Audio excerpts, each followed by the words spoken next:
Hi friends, ಅಸ್ಸಲಾಮ್ ವಲೈಕುಮ್, ನಮಸ್ಕಾರ. ಇವತ್ತಿನ video ನೋಡಿ ಸೂಪರಾಗಿರುತ್ತೆ. ಯಾಕಂದರೆ ನಾವು ಇವತ್ತು ಸ್ವಲ್ಪ ಆಚೆ ಹೋಗ್ತಾ ಇದ್ದೀವಿ, ಹಾಗಾಗಿ ಇವತ್ತು ಫುಲ್ ವಿಡಿಯೋ ಮಾಡೋಣ ಅಂತ ಮಾಡ್ತಾಯಿದ್ದೀನಿ. ನೋಡಿ ಚೆನ್ನಾಗಿದೆ, ಲೈಕ್ ಮಾಡಿ. ನನ್ನ ಮಗಳು ಕೂತ್ಕೊಂಡು ಏನಕ್ಕಮ್ಮ ಹೋಗೋದು ಬೇಡ ಅಂತ ಹೇಳ್ತಿದ್ದಾಳೆ, ಆದರೂ ಹೋಗೋಣ ಅಂತ ಹೇಳ್ತಾ ಇದ್ದೀನಿ. ನೋಡಿ ಫುಲ್ಲು ವಿಡಿಯೋ ನೋಡಿ. ಈ ಫುಲ್ ವಿಡಿಯೋದಲ್ಲಿ ನಾಳೆ ಬೆಳಗ್ಗೆ ತನಕ ನಾನು ನಿನ್ನ ನೆಂಟ. 3 ಗಂಟೆ ಮೇಲೆ ಹೊಸ ಇವಾಗ ವೈದ್ಯರ ಥರ ಹೋದ್ರೆ ಏನು 3/4 ಗಂಟೆನೂ ಬೇಡ, ಬೇಗ ಹೊಂಟೈತಿ. 70 ಕಿಲೋಮೀಟರ್ ಅಷ್ಟೇ ಇದು. सामने आने वाला आपको देख लेते ನೀರು ಹೆಂಕಿ ಮೇ ವೈಸ ಚಪ್ಪಾಕೋತು ಇಲ್ಲಲ್ಲ, ಅಲ್ಲಿ ಬಂದು ಇಲ್ಲಿ ನೋಡ್ಬೇಕಾಯ್ತು ಅವರಲ್ವಾ. ಮಾಧವರ ಹತ್ರ ಬಂದು ಇಲ್ಲಿ ನೋಡ್ಬೇಕಾಗಿತ್ತು. ಬರೋ ಜೋಶ್ ನಾವು ನೋಡೇ ಇಲ್ಲ.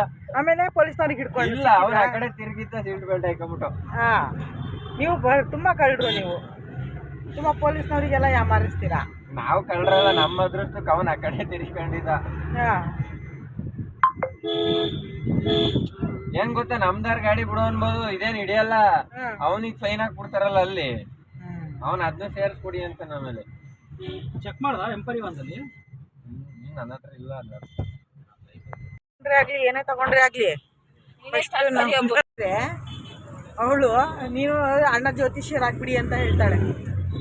ನಮ್ಮ ಅಪ್ಪಂದಣ ಒಂದ್ ಗಾಡಿ 1300, ಶಾಲ್ ತರದೇನಾದ್ರೂ ಇನ್ನೊಂದು 1301 ಒಂದೆರಡು 4 ಆ ತರ ಬಂದ್ಬಿಟ್ಟೈತೆ ನಂಬರ್. ಕೌಡ ಇಟ್ಕೊಂಡು K13EM ಶಾಸ್ತ್ರನಾದ್ರೂ ನುಡಿತಾನೆ. ನೀನು ಹೊರಗಡೆ ಇದೆ ಎಂಟ್ರೆನ್ಸ್ ಫೀಸಾ? ನಾನು ಏನಕ್ಕೂ ಬರಲ್ಲ ಕಣಪ್ಪ ಅಲ್ಲಿ. ಆಮೇಲೆ ಇವನು ಹೇಳಿ ಸುಳ್ಳ. ಅದು ಒಳ್ಳೆ ನಂಬರ. ನಿಮಗೆ ಜ್ಯೋತಿಷ್ಯ ಹೇಳ್ತೀನಿ, ಏನು ನಿನಗೆ ಹೇಳ್ಬಿಡ್ತೀನಿ. ಏನು ಹೇಳು. ಏನಣ್ಣ 1300 ನಂಬರ್ ಒಳ್ಳೇದಾ? 00 ಬರಬಾರ್ದು. क्या ज्योतिष्य ಹಿಡಿಸ್ತವೆ ಇನೋವಾ ನೋಡಿ 6565 ಮಾಡಿಕೊಂಡು 6565 6 ಏರು 5 ಜೋಕರ್. ನಾನು ಕಲ್ತ್ಬಿಟ್ಟೆ ಯಾಕೆ ಜ್ಯೋತಿಷ್ಯ ಹೇಳೋದು ಅಷ್ಟೇ. ಇಬ್ಬರಿಗೂ ಏನಾದ್ರು ಜ್ಯೋತಿಷ್ಯ ಹೇಳ್ಬೇಕಂತ ಮರ್ತ್ ಕೆಳಗಡೆ ಹೋಗ್ಬೇಕು. ನಮ್ಮ ಐಶು ಎಂಟ್ರೆನ್ಸ್ ಫೀಸ್ ತಗೊಂತಾ ಇರ್ಬೇಕು. ಫಸ್ಟ್ ಇವರು ಸುಳ್ಳು ಏನಿಲ್ಲ ಅವ್ರು ಬಂದ್ ಹೇಳ್ಕತ್ತಾರಲ್ಲ, ಅದನ್ನೇ ಕೆಲಸ ಮುರುಗ್ಸ ಹೇಳ್ಬಿಡೋದು ನಾವ್ ಅಷ್ಟೇ. ಏನಿಲ್ಲ, ಒಂದ್ 50 ಜನ ಕೂತಿರ್ತಾರ ಅನ್ಕೋ. 50% ಯಾರು ಬಂದಿರೋದು ಅಂದ್ರೆ ಯಾರಾದ್ರೂ ಒಬ್ರು ದೂರದಿಂದ ಬಂದಿರ್ತಾರೆ, ಕೈ ಎತ್ತಾರ ಬರ್ತಾರ. ಅವಾಗ ಹೆಂಗ್ ಗೊತ್ತಾ, ಅರ್ಧ ಮಕ್ಳ ಸಮಸ್ಯೆ ಯಾರು ಬಂದಿಲ್ಲ ಅಂತ ಕೇಳಿದ್ರೆ ಅದ್ರಲ್ಲಿ ಯಾರಾದ್ರೂ ಒಬ್ರು ಮಕ್ಳ ಸಮಸ್ಯೆ ಬಂದೇ ಇರ್ತಾರ. ಅವ್ರದ ಹಣಕಾಸಿನ ವಿಚಾರ, ಸಾಲ ಜಾಸ್ತಿ ಐತೆ, ಯಾರಪ್ಪ ಬಂದಿರೋದು ಕೇಳಕ್ಕೆ ಅಂತ ಬಂದ್ರೆ ಅವ್ರು ಬರ್ತಾರ. ಇನ್ನೇನಲ್ಲಿ ಅಕ್ಕ ಅವ್ರು ಹೇಳೋದ್ರಲ್ಲಿ ಅರ್ಧ ಎಲ್ಲ ಒಳ್ಳೇದಾಗುತ್ತೆ ಅನ್ನೋದು, ಇನ್ನು ಅರ್ಧ ಈ ತರ ಮಾಡ್ಕೊಂಡ್ರೆ ಒಳ್ಳೇದಾಗುತ್ತೆ ಅನ್ಬಿಡೋದು ಅಷ್ಟೇ, ಮುಗೀತು. ಏನಿಲ್ಲ, ಡೈಲಿ ಕಾಗೆಗಳು ಊಟ ಹಾಕೊಂಡು ಒಳ್ಳೇದಾಗುತ್ತೆ.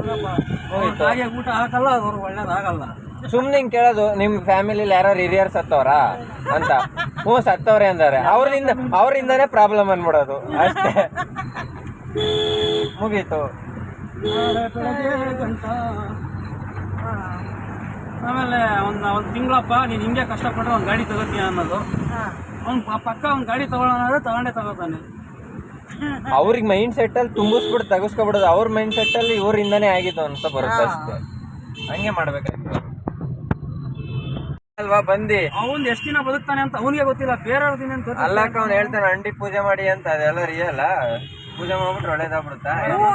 ನನ್ ಚಿಕ್ಕಲ್ಲಿ ಲಕ್ಷ್ಮಿ ಅವಳಪ್ಪ, ಹಂಗಂದ್ರೆ ನಾನು ತೆಗ ಹಾಕೊಂಡು ಕೆಳಗಡೆ ಕುತ್ಕೋಬಾರ್ದು. ಅದು ಟ್ರೆಂಡಿಂಗ್ ಅಲ್ಲಿ ನಡೀತು ಅಪ್ಪು.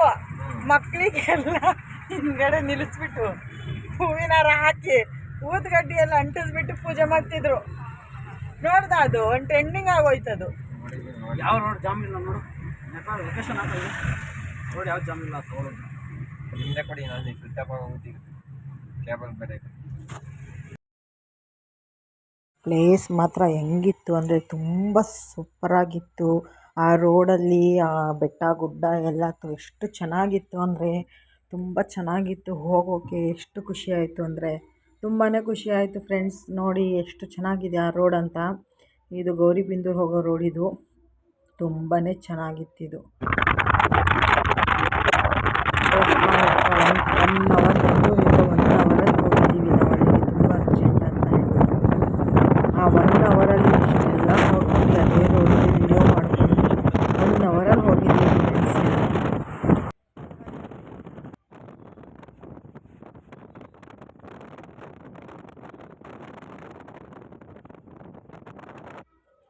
ನೋಡಿ ಮಳೆನೂ ಬರ್ತಾಯಿತ್ತು, ಅಂದರೆ ಇದು ಬರೋ ಟೈಮಲ್ಲಿ ಬರ್ತಾಯಿತ್ತು. ಎಲ್ಲ ಕೆಲಸ ಮುಗಿಸ್ಕೊಂಡು ಆದಮೇಲೆ ಅಲ್ಲಿಂದ ನಾವು ಈಶಾ ಫೌಂಡೇಶನಿಗೆ ಹೋಗೋಣ ಅಂತ ಹೋದು. ನೋಡಿ ರೋಡ್ ಹೇಗಿದೆ ಅಂತ. ಈಶಾ ಫೌಂಡೇಶನಿಗೆ ಹೋಗಿ ಅಲ್ಲಿ ಸ್ವಲ್ಪ ಪ್ಲೇಸ್ ಎಲ್ಲ ನೋಡಿಕೊಂಡು, ಅಂದರೆ ನನ್ನ ಫೋನಲ್ಲಿ ನೀಟಾಗಿ ವೀಡಿಯೋ ಮಾಡೋಕ್ಕಾಗಿಲ್ಲ. ಅದು ಈಶಾ ಫೌಂಡೇಶನ್ದು ಈಶ್ವರಂದು ಫುಲ್ಲು ವೀಡಿಯೋ ಮಾಡಿದ್ದೀನಿ. ಅದು ನೆಕ್ಸ್ಟು ಒಂದು 2 hours ಬಿಟ್ಟು